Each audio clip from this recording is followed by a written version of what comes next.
what's new for 2017, and what's sprint. Two lots of changes.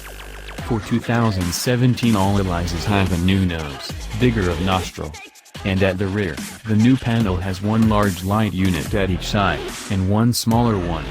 A new aluminum diffuser sits below the tail. Simple changes that modernize things, without becoming some Franken facelift that matches the untouched side view. It's harmonious. In the cabin, the instruments are now white on black. That means you can now actually read them at twilight. A change 21 years too late in coming. The chassis and suspension settings go untouched for this year. The sprint thing? That's all about weight.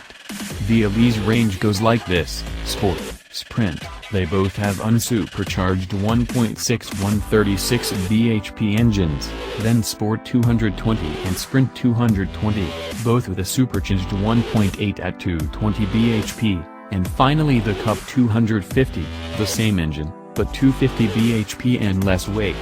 The two Sprint cars get a lot of the weight-saving measures of the Cup 250. Anyway, even the base Elise Sprint brings the almost lost pleasure of life without a turbo. Press the accelerator and the reward is exactly the response you expected. And right now, it brings a forgotten dimension of precision into the drive. That said, it manages only 118 pounds-foot at 4,400 revolutions per minute. The power peaks at 6,600 revolutions per minute, then the rev limiter ambushes you at 7,000 revolutions per minute. So you have to be paying attention to be in the right gear all the time. Acceleration isn't at all bad, it covers 0-62 in 6.3 seconds, and by that time you've already done 2 gear shifts. If you're driving a road you know well, it's satisfying to wring the very most out of this keen little engine. But if you don't know the shape of the next corner, you can sometimes get it wrong and be bogged with little torque to help. The supercharged car is a different thing. You can use the whole RPM range, and the surge towards the red line is close to violent. And there's a whole bunch of extra torque. Once again, no dim-witted turbo lag either. Touch the throttle and it wakes up immediately. So you can drive it in a gear higher than the unsupercharged car and still depart rapidly from any corner.